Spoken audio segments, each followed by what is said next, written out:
नमस्कार बच्चों, फोगाट गुरुजी के चैनल में आपका हार्दिक स्वागत है।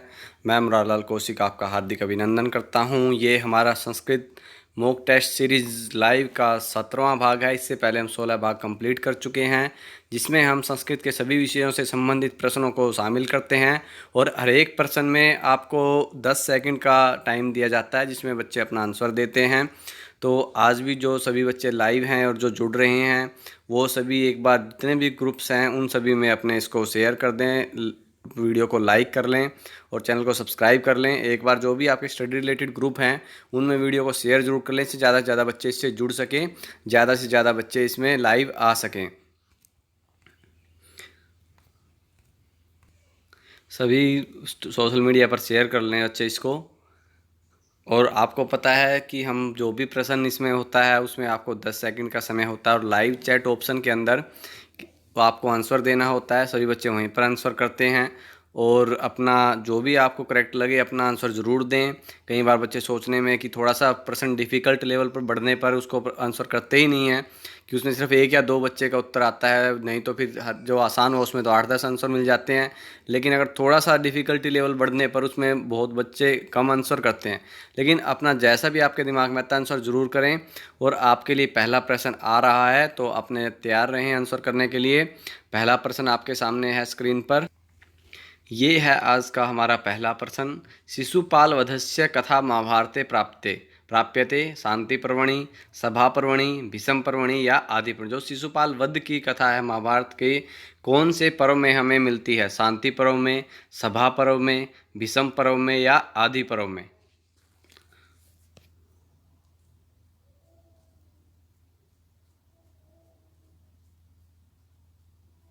और जो बच्चे लाइव जुड़ चुके हैं उन सभी को नमस्कार, नमो नमः। और आंसर दें अपना सभी बच्चे। शिशुपाल वधस्य कथा महाभारत प्राप्त। जो शिशुपाल वध की कथा है वो महाभारत के कौन से पर्व में हमें मिलती है? शिशुपाल वध की जो कथा है वो हमें सभा पर्व के अंदर मिलती है। तो यहाँ हमारा सेकंड ऑप्शन है जो वो सही हो जाएगा। हमें पता है महाभारत के अंदर 18 पर्व हैं, तो उसमें जो शिशुपाल वध की कथा है वो सभा पर्व के अंदर है। तो इसलिए यहाँ पर हमारा सेकंड ऑप्शन जो है वो सही हो जाएगा कि और महाभारत के में जो 18 पर्व हैं उनमें से शिशुपाल वध की कथा सभा पर्व के अंतर्गत है। तो अगला प्रश्न है हमारा, पंचनली प्रसंगो विद्यते शिशुपाल वधे, 10 कुमार चरिते, बुद्ध चरिते या नैषधीय चरिते। जो पंचनली प्रसंग है वो कहाँ पर मिलता है? शिशुपाल वध में, 10 कुमार चरितम में, बुद्ध चरित में या नैषधीय चरित में?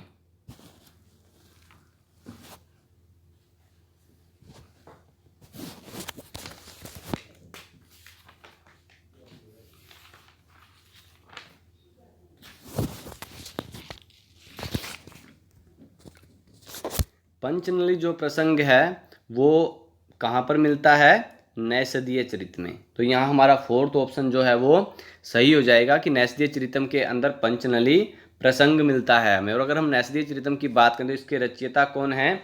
श्री हर्ष जी। इसके रचयिता हैं श्री हर्ष जी। और अगर इसकी जो काव्य विधा है ये एक महाकाव्य है और इसके अंदर कुल 2830 श्लोक हैं और 22 सर्ग हैं। और जो इसका आधार ग्रंथ है वो महाभारत है और उसमें भी नलोपाख्यान जो है वो महाभारत का।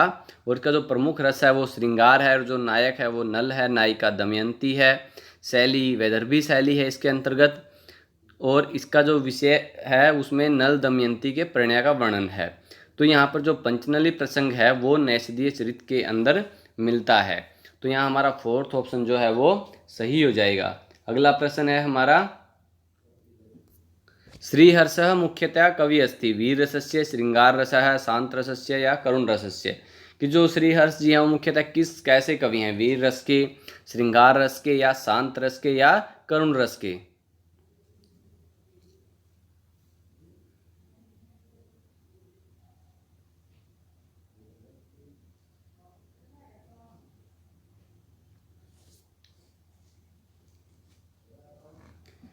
श्रीहर्ष जी जो हैं जिनकी रचना नैषधीय चरितम है वो भी एक, हमने इससे पहले डिस्कस किया कि वो श्रृंगार रस में है। तो श्रीहर्ष जी जो मुख्यतः हैं वो श्रृंगार रस के कवि हैं। तो यहाँ पर हमारा सेकंड ऑप्शन जो है वो सही हो जाएगा श्रृंगार रस है, कि जो श्रीहर्ष हैं मुख्यतः कैसे कवि हैं, श्रृंगार रस से। तो यहाँ पर हमारा सेकंड ऑप्शन सही है। अगला प्रश्न है हमारा, दस कुमार चरितस्य मुख्य नायको वर्तते। दस कुमार चरित का मुख्य नायक है, राजहंस है, राजवाहन है, विश्रुत है या राजवर्मा।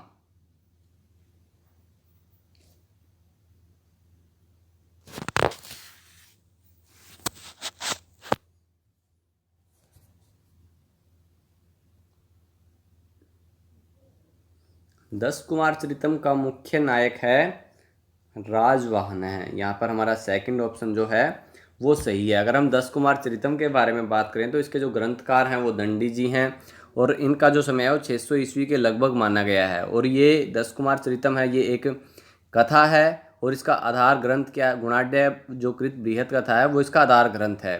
और इसके अंदर कुल 3 खंड हैं, एक पूर्व पीठिका, और मध्यम जो है 10 कुमार चरितम, और उत्तर पीठिका। और इसका जो प्रमुख रस है वो श्रृंगार रस है। इसके नायक हमने बता ही दिया है, राजवाहन है, और नायिका अवंती सुंदरी है। इसके अंदर 10 का जो राजकुमारों का विभिन्न इति वर्णन किया गया है, और जो दूसरा खंड 10 कुमार चरितम है जिसमें कुल 8 उच्छ्वास हैं, वही इसका मूल भाग है, जिसके नाम से 10 कुमार चरितम है, जो कि ये उसका मध्यम भाग है। और इसके अंदर कुल 8 उच्छ्वास हैं। और इसमें 10 कुमार चरितम के अंदर अगर हम देखें तो 3 खंड हैं, पूर्व पीठिका, 10 कुमार चरितम और उत्तर पीठिका, और जो इसका रस है वो श्रृंगार रस है। तो यहाँ हमारा नायक कौन है, राजवाहन। सेकंड ऑप्शन हमारा सही है, और नायिका हैं अवंती सुंदरी। अगला प्रश्न है हमारा, कस्य कवि पदलालित्यम प्रसिद्धम। जो किस कवि का पदलालित्य वो प्रसिद्ध है, कालिदासस्य, माघस्य, सुबंधो या दंडिन है।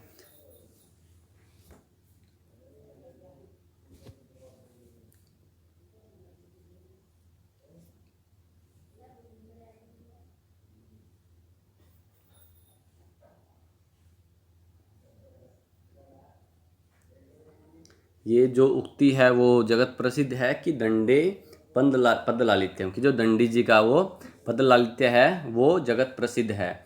तो यहाँ हमारा फोर्थ ऑप्शन जो है वो सही हो जाएगा, दंडिन है पदलालित्यम प्रसिद्धम।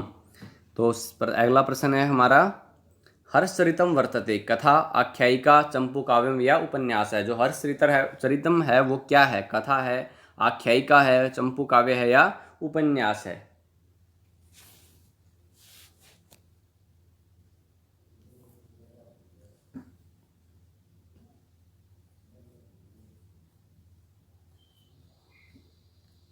हर्षचरितम जो है वो एक आख्यायिका है।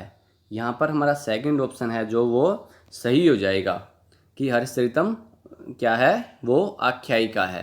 और अगर इसके बारे में बात करें तो हर्षचरितम के ग्रंथकार रचयिता कौन है, बाण भट्ट जी। और इसका जो समय है वो 7वीं शताब्दी के नज़दीक माना जाता है, और ये एक आख्यायिका है। और ये इसका जो आधार ग्रंथ है वो इतिहास प्रसिद्ध है।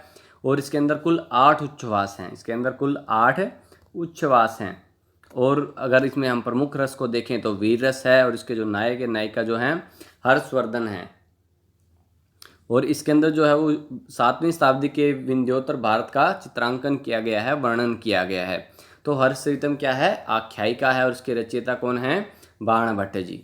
तो यहाँ सेकंड ऑप्शन हमारा सही है। अगला प्रश्न है हमारा, अवस्थानुकृति ही रूपम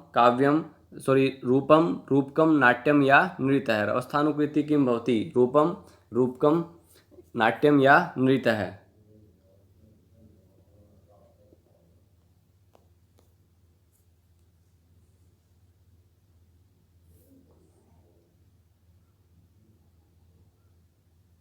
अवस्थानुकृति भवति नाट्यम।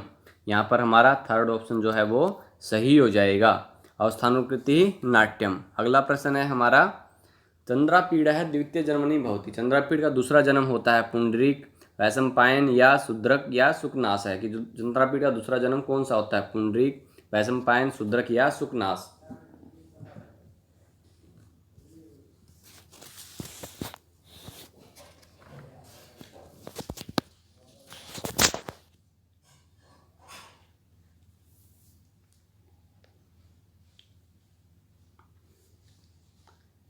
चंद्रापीड़ का दूसरा जन्म जो है वो होता है शूद्रक है। यहाँ पर हमारा थर्ड ऑप्शन जो है वो सही है, शूद्रक है। और अगर हम इसके बारे में बात, चंद्रापीढ़ी किसका किसमें वृतांत है? कादम्बरी। कादम्बरी के ग्रंथकार कौन है? बाणभट्ट जी। और अगर ये कादम्बरी एक कथा है और इसका जो है इसके अंदर दो खंड हैं मूलतः, एक खंड है और जो प्रमुख रस है वो श्रृंगार रस है, और जो नायक हैं वो चंद्रापीढ़ हैं और जो नायिका है वो कादम्बरी है। और इसके अंदर चंद्रापीढ़ तथा पुंडरीक के 3 जन्मों की कथा है। तो यहाँ पर हमारा जो चंद्रापीढ़ दूसरे जन्म पूछा गया है हमसे, तो उसमें क्या होता है? वो शूद्रक।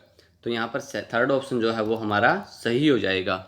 अगला प्रश्न है हमारा, पंचानन है इति विशेषणम कवेरस्ति। पंचानन का किस विशेषण है किस कवि का? दंडिन है, बाणभट्टस्य, श्रीहर्षस्य या भारवेः।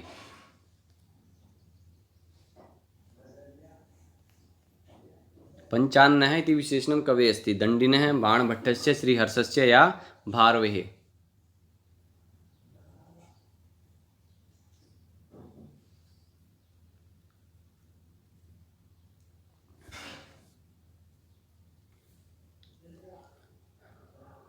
पंचानन जो विशेषण है वो किस कवि का है? वो है बाणभट्टस्य। तो यहाँ सेकंड ऑप्शन जो है वो हमारा सही हो जाएगा। पंचानन इति विशेषणम अस्ति बाणभट्टस्य। अगला प्रश्न है हमारा, भासस्य नाटकानाम अन्वेषणम कृतम डॉक्टर A.D. पुसालकरेण, पंडित तरु गणपति शास्त्रिणा या डॉक्टर कीथ महोदयन या विंटरनित्स महोदयन। जो भास के नाटक हैं वो किसके द्वारा अन्वेषित किए गए, ढूंढे गए?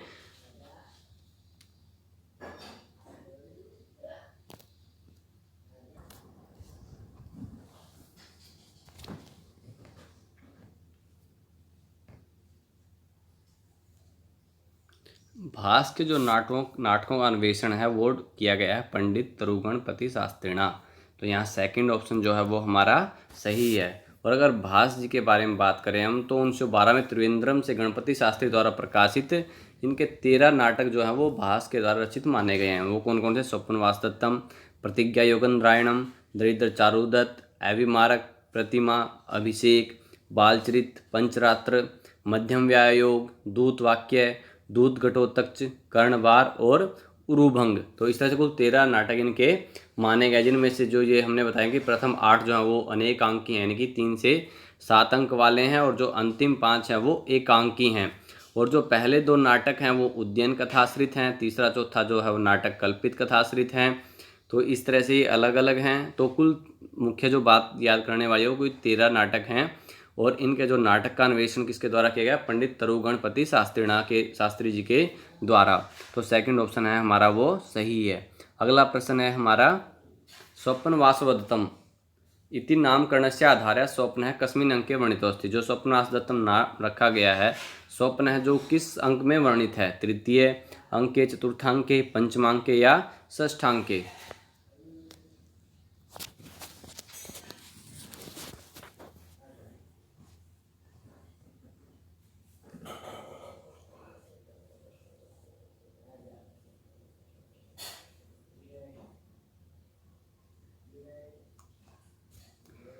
यहाँ पर जो स्वपन है वो किस अंक में वर्णित किया गया है? पंचमांके, 5वें अंक में। तो यहाँ थर्ड ऑप्शन जो है वो हमारा सही हो जाएगा।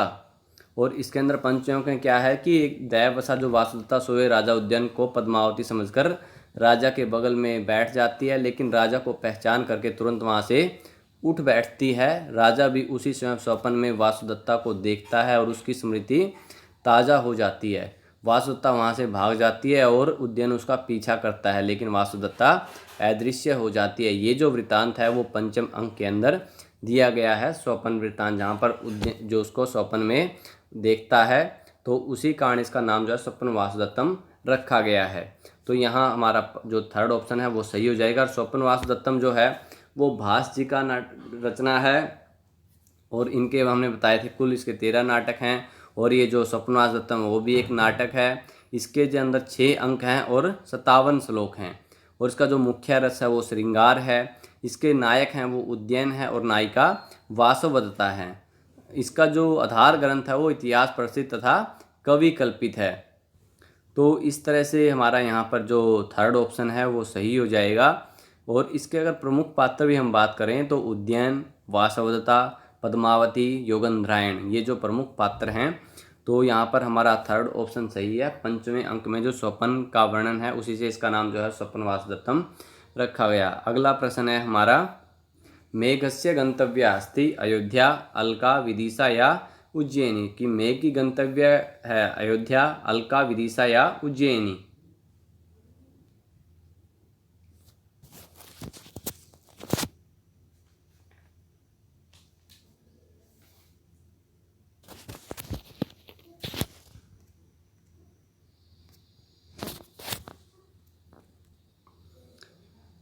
यहाँ पर हमारा सेकंड ऑप्शन जो है वो सही हो जाएगा, अलका। क्योंकि जो मेघ है वो रामगिरी से लेकर कहाँ जाता है, अलकापुरी। तो वहाँ पर हमारा सेकंड ऑप्शन जो है वो सही है, क्योंकि यहाँ पर रामगिरी से लेकर अलकापुरी तक का वर्णन है, वृतांत है जो जाता है और वो कहाँ जाता, वो करता है गंतव्य, और वो कहाँ बनाता है, अलकापुरी को। तो यहाँ थर्ड ऑप्शन, सेकंड ऑप्शन जो है सॉरी, वो हमारा सही हो जाएगा। और जो मेघदूतम है वो कालिदास जी की रचना है और ये एक खंड काव्य है। इसके अंदर दो खंड हैं, पूर्व मेघ और उत्तर मेघ।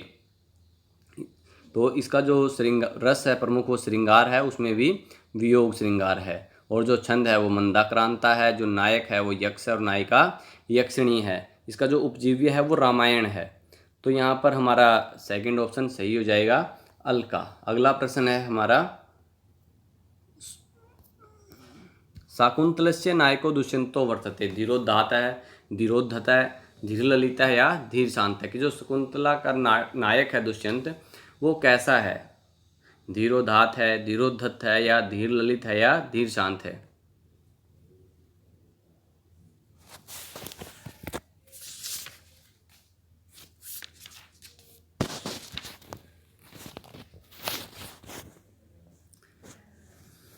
जो दुष्यंत है वो यहाँ पर कैसा नायक है, धीरोदात्त है। जो पहला ऑप्शन है वो हमारा सही हो जाएगा। और हमें पता है कि जो अभिज्ञान शाकुंतलम है वो कालिदास जी की रचना है और ये एक नाटक है। इसके अंदर कुल 7 अंक हैं और इसका जो मुख्य रस है वो श्रृंगार है और नायक है वो दुष्यंत है और नायिका है वो शकुंतला है। और इसका जो आधार ग्रंथ है महाभारत का आदि पर्व है। क्योंकि कई बार जैसे महाभारत में कौन से पर्व से संबंधित ये भी पूछा जाता है तो यहाँ पर क्या हो जाएगा, महाभारत का आदि पर्व। और जो इसका नामकरण है वो मुद्रिका यानी कि अंगूठी के चिन्ह के आधार पर है। तो यहाँ हमारा शाकुंतला का जो नायक दुष्यंत है वो कैसा है, धीरोदात्त है, नायक है। तो चाहे फर्स्ट ऑप्शन जो है वो हमारा सही हो जाएगा। अगला प्रश्न है हमारा, अभिज्ञान शाकुंतले नांदी वर्तते। चतुष्पदा, अष्टपदा, द्वादशपदा या षोडशपदा। कि अभिज्ञान शाकुंतलम में जो नांदी है वो है चतुष्पद, अष्टपदा, द्वादशपदा या षोडशपदा।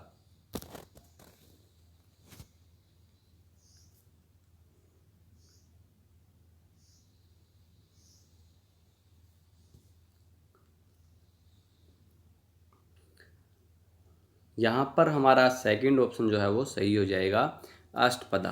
अभिज्ञान शाकुंतले नांदी वर्तते अष्टपदा।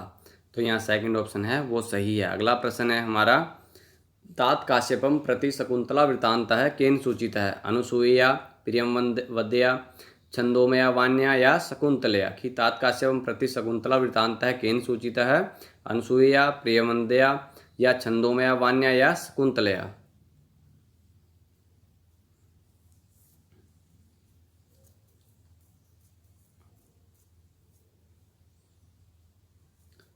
यहाँ पर हमारा थर्ड ऑप्शन जो है वो सही हो जाएगा, छंदोमया वान्या। तो यहाँ थर्ड ऑप्शन है वो सही है। अगला प्रश्न है हमारा, वनोक्षो अपि संतो लौकिज्ञा वयम इति वदति। काश्यप है, सारंगर्व है, गौतमी या प्रियंवदा। कि ये कौन कहता है, काश्यप, सारंगर्व, गौतमी या प्रियंवदा।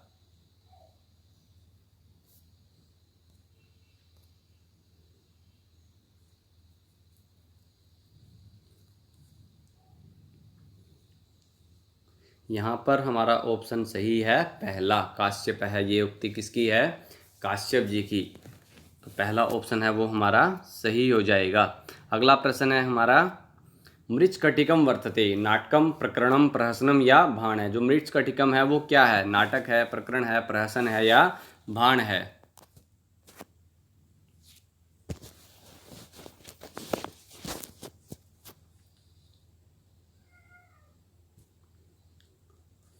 मृच्छकटिकम जो है वो एक बताएं जल्दी। प्रकरण है। तो सेकंड ऑप्शन है वो हमारा सही हो जाएगा। और अगर मृच्छकटिकम के प्रणेता कौन है? शूद्रक। इसके प्रणेता कौन है, रचयिता कौन है? शूद्रक। और ये एक प्रकरण है, यानी कि रूपक का भेद क्या है? ये प्रकरण। इसके अंदर कुल 10 अंक हैं। इसके अंदर कुल 10 अंक हैं। और इसका जो मुख्य रस है वो श्रृंगार रस है। नायक हैं चारुदत्त और नायिका वसंत सेना है। और इसका जो आधार ग्रंथ है वो भास्कृत चारुदत्तम जो नाटक है वो इसका आधार ग्रंथ है। इसका जो नामकरण है वो जो छठे अंक में मिट्टी की गाड़ी की वाली जो घटना है उसके आधार पर इसका नामकरण मृच्छकटिकम यानी कि मिट्टी की गाड़ी रखा गया है। तो यहाँ पर हमारा सेकंड ऑप्शन जो है वो सही हो जाएगा। मृच्छकटिकम एक प्रकरण है। अगला प्रश्न है हमारा, मृच्छकटिकस्य कुलजा नायिका वर्तते। मृच्छकटिका की जो कुलजा नायिका है वो कौन है? मदनिका, धूता, वसंत सेना या चारुसेना?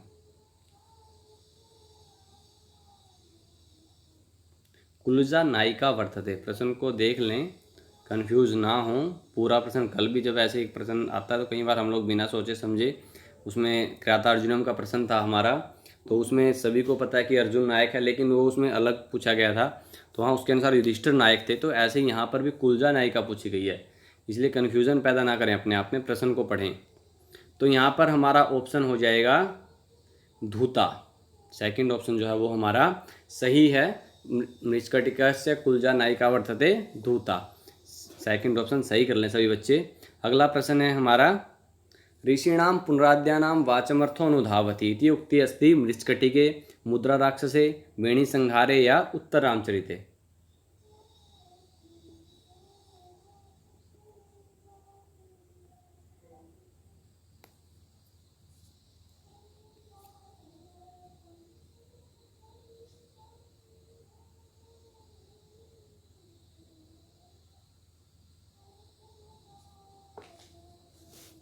ये जो उक्ति है वो कहाँ पर है? उत्तर रामचरिते। फोर्थ ऑप्शन है हमारा जो वो सही हो जाएगा। उत्तर रामचरितम की उक्ति है ये। और उत्तर रामचरित जो है वो किसकी रचना है? भवभूति जी की। और ये जो है एक नाटक है, और इसके जो नायक हैं वो राम हैं और जो नायिका हैं वो सीता हैं। इसके अंदर कुल 7 अंक हैं। उत्तर रामचरितम के अंदर कुल 7 अंक हैं। और इसका जो आधार ग्रंथ है वो रामायण है। और इसके अंदर जो है गर्भ नाटक एवं चित्रविधि की जो योजना है और विदूषक का अभाव है इसके अंदर, कि कई बार पूछा जाता है कि विदूषक का उत्तरामचरित्र के अंदर अभाव है। तो उत्तरामचरित यहाँ पर हमारा आंसर हो जाएगा। अगला प्रश्न है हमारा, गर्भ नाटकम वर्तते उत्तरामचरिते, अभिज्ञान शाकुंतले, स्वप्न वासुदत्ते या वेणी संहारे?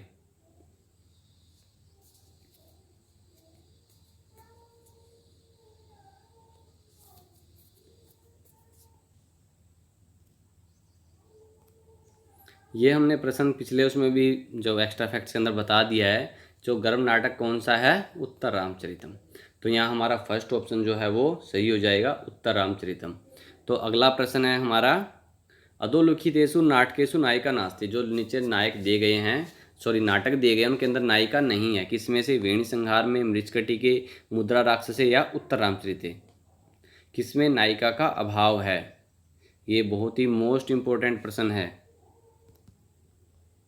और बहुत ही कॉमन प्रश्न भी है।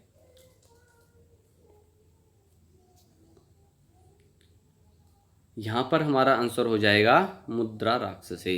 मुद्रा राक्षस के अंदर जो है वो नायिका का अभाव है। तो थर्ड ऑप्शन जो है वो हमारा सही है। अगला प्रश्न है हमारा, अभिज्ञान शाकुंतले विदूषकस्य नाम किम। अभिज्ञान शाकुंतलम में विदूषक का नाम क्या है? वसंतक है, रोहसेन है, मांडव्य है, कौन सा है इनमें से?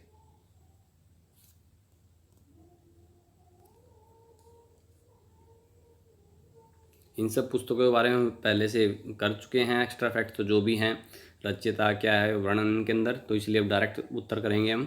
तो यहाँ पर हमारा ऑप्शन हो जाएगा मांडव्य है। यहाँ पर थर्ड ऑप्शन जो है वो हमारा सही है, मांडव्य। अगला प्रश्न है हमारा, वेणी संहारम नाटकम अस्ति। वेणी संहार नाटक है विशाखा दत्तस्य, भट्टनारायणस्य, सुदर्कस्य या भासस्य? वेणी संहार है जो वो किसका नाटक है?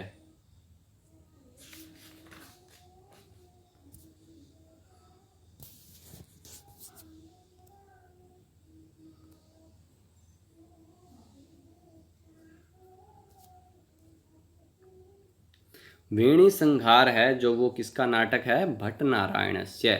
यहाँ पर सेकंड ऑप्शन जो है वो सही हो जाएगा, भट्ट नारायण जी का ये नाटक है। और ये तो हमें पता लग ही गया कि वेणी संहार क्या है, एक नाटक है। इसके अंदर कुल 6 अंक हैं।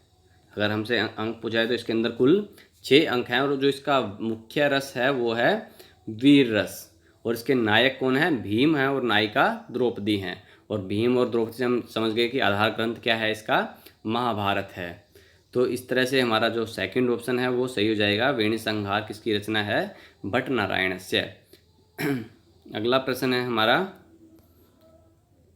वेणी संहार नाटके अंका संति पंच षट सप्त और नव। इसमें से मैं नहीं लगना चाहिए क्योंकि हमने बता दिया पहले ही। तभी हम कहते हैं जो एक्स्ट्रा फैक्ट्स आपको बोले जाते हैं। पीडीएफ तो सभी को मिल ही रही है टेलीग्राम ग्रुप्स के अंदर।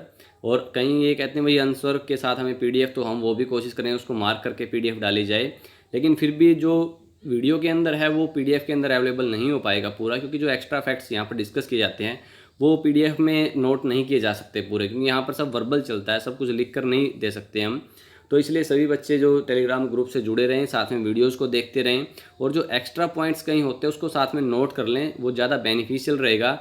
और आंसर मार्क करने की बात है पीडीएफ के अंदर, तो उसके अगर हम देखेंगे कैसा ऑप्शन है जिससे उसको मार्क करके पीडीएफ आपको अपलोड करवाई जा सके टेलीग्राम के ऊपर।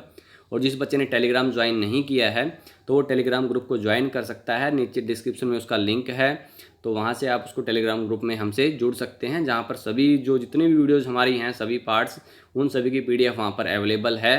वो पीपीटी, ये हमारा पीपीटी है या पीडीएफ है, वो वहाँ पर अवेलेबल करवा दी गई है सभी को। वहाँ जितनी भी पीडीएफ है वो अपलोड कर दी गई हैं। तो यहाँ पर हमारा वेणी संहार नाटक के अंदर कितने अंक हैं, 6 अंक हैं। बात हम पहले कर ही चुके हैं कि ये भट्ट नारायण जी की रचना है, एक नाटक है।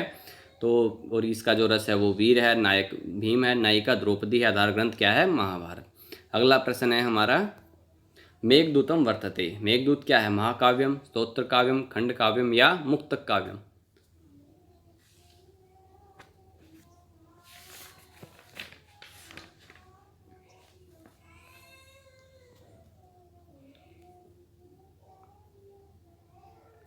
मेघदूतम क्या है, मेघदूत क्या है, वो एक खंड काव्य है। तो यहाँ थर्ड ऑप्शन जो है वो सही हो जाएगा हमारा, मेघदूतम एक खंड काव्य है। और ये किसकी रचना है, कालिदास जी की। मेघदूतम जो है वो किसकी रचना है, कालिदास जी की। और इसके अंदर 2 खंड हैं इसके, कौन कौन से, पूर्व और उत्तर मेघ। 2 खंड हैं इसके, पूर्व मेघ और उत्तर मेघ। और जो इसका प्रमुख रस है वो कौन सा है, श्रृंगार। और वो भी कौन सा है, उसके अंदर वियोग श्रृंगार रस है। और छंद है मंदाक्रांता। और नायक है यक्ष और नायिका यक्षिणी है। और इसका जो उपजीव्य ग्रंथ है वो रामायण है। तो यहाँ पर हमारा जो थर्ड ऑप्शन है वो सही हो जाएगा कि इसके अंदर मेघ को दूत बनाकर भेजने का वर्णन है। जो मेघ है वो कहाँ, रामगिरी से लेकर उसको अलकापुरी में जाने का वर्णन है उसका। तो यहाँ थर्ड ऑप्शन है वो सही है, खंड काव्य है ये एक। अगला प्रश्न है हमारा, आत्म कर्मक्षमं देहं क्षात्रो धर्म इवाश्रितः इत्युक्ति अस्ति रामस्य कृते, अजस्य कृते, रघोः कृते या दिलीपस्य कृते। जो उक्ति है वो किसके लिए है।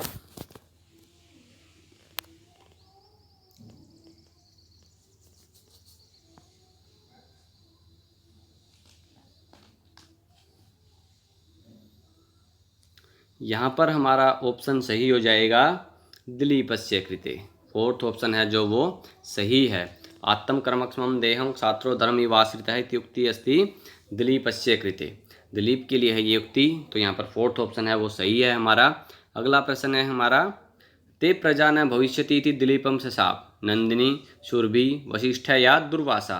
ते प्रजा न भविष्यति इति दिलीपम सशाप नंदिनी सुरभि वशिष्ठ और दुर्वासा।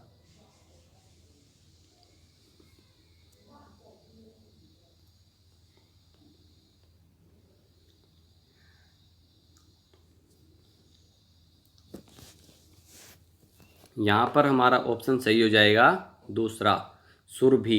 यहाँ पर सेकंड ऑप्शन जो है वो सही है। अगला प्रश्न है हमारा, पंचाप्सरो वर्तते 7 कर्णे सुतीक्ष्णस्य सर्वभंगस्य या अत्रे। पंचाप्सरो वर्तते, पंचाप्सरो अप्सरा वर्तते 7 कर्णे सुतीक्ष्णस्य सर्वभंगस्य या अत्रे।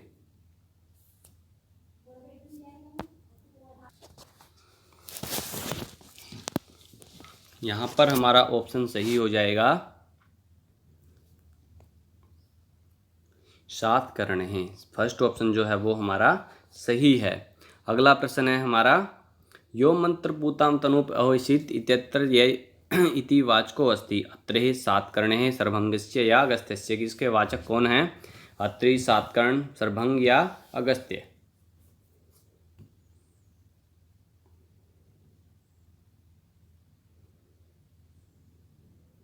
तो यहाँ हमारा थर्ड ऑप्शन जो है वो सही हो जाएगा, सर्वभंगस्य।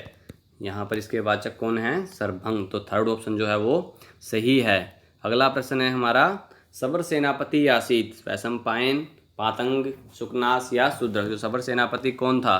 वैशंपायन, मातंग, सुकनास या शूद्रक।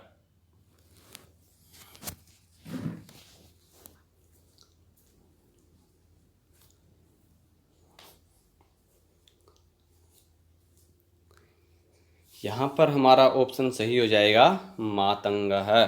तो यहाँ पर हमारा सेकंड ऑप्शन जो है वो सही है, सबर सेनापति आसीत मातंग है। सेकंड ऑप्शन सही है। तो इस तरह से हमारा जो ये लाइव टेस्ट सीरीज़ का 17वां भाग था, इससे पहले जो 16 टेस्ट हुए हैं उनकी हम प्लेलिस्ट में उनको डाल चुके हैं सभी को। जिस बच्चे ने वो नहीं देखे, हम प्लेलिस्ट में जाके देख सकते हैं। और इसके अलावा अगर आपका कोई सुजेशन है, कोई सुझाव है, कोई फीडबैक है, वो अपना कमेंट के अंदर शेयर करें, साझा करें। अच्छा लगता है ये चीज़ें।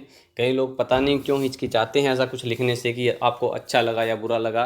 क्योंकि देखो, दोनों मैं बार बार कहता हूँ कि सकारात्मक और नकारात्मक दोनों हमारे लिए विचारणीय होते हैं। तो इसलिए आप उसमें हिचकिचाएं नहीं। कहीं आप कुछ सोचते हो, आपको अच्छा ना लग रहा हो, कि आप सुझाव देना चाहते हो, आप समझे हमको अच्छा ना लगे, कहीं ऐसा कुछ नहीं है। आपका जो भी सुझाव है वो सभी आमंत्रित हैं। आप कमेंट सेक्शन के अंदर लिख सकते हैं। और इसके अलावा आप सोशल मीडिया पर और टेलीग्राम ग्रुप का लिंक डिस्क्रिप्शन में आपको मिल जाएगा, वहाँ पर हमसे जुड़ सकते हैं। ये आप सोशल मीडिया पर जुड़ सकते हैं। ये मेरी फेसबुक आईडी है जहाँ आप मुझे ज्वाइन कर सकते हैं। यहाँ पर आप हमें जो भी वीडियोज़ आती हैं वो आपको इंस्टेंट लिंक आपको मिल जाएगा उसका। तो आप सभी फेसबुक पर जुड़ जाएं, जो भी साथी हैं फेसबुक। ये मेरी ट्विटर आईडी है, आप इस पर मुझे फॉलो कर सकते हैं। ML Kaushik 90 के नाम से आपको ट्विटर पर मिल जाएगी, आप वहाँ मुझे फॉलो कर सकते हैं। और ये मेरी इंस्टाग्राम आईडी है m.l Kaushik, जहाँ पर आप मुझे ज्वाइन कर सकते हैं। और इन सब प्लेटफॉर्म पर जब हम आपको वीडियोस के इंस्टेंट लिंक प्रोवाइड करवाते हैं, और टेलीग्राम पर आपको PDF अवेलेबल हो रही है, और जो भी लिंक्स हैं वीडियो के वो वहाँ मिलते रहते हैं। हम कोशिश करेंगे टेलीग्राम पर आपको अदर जैसे बुक्स वगैरह PDF में अवेलेबल करवाए जाएँ, जो भी अवेलेबल हो सकता है, जितना मटेरियल संस्कृत में, उसमें क्विज़ करवाए जाएँ टेलीग्राम ग्रुप के अंदर ही। तो सभी बच्चे वहाँ पर भी जुड़ जाएँ टेलीग्राम ग्रुप से। उसका जो लिंक है वो डिस्क्रिप्शन में डाल दिया जाएगा, तो वहाँ पर आप टेलीग्राम ग्रुप को ज्वाइन कर लें। और सभी बच्चे अपना रिवीजन कंटिन्यू रखें, और घर पर रहें, स्वस्थ रहें, सुरक्षित रहें। और आप मुझे जो एक है, आप #मुरारीलाल संस्कृत के नाम से यूट्यूब पर सर्च कर सकते हैं। जितनी भी मेरी वीडियो हैं आपको वो मिल जाएंगी, मुरारीलाल संस्कृत। तो जितनी भी वीडियोज़ हैं वो आपके पास आ जाएंगी। और शुभ वीडियो को देखने के लिए धन्यवाद। शुभ रात्रि।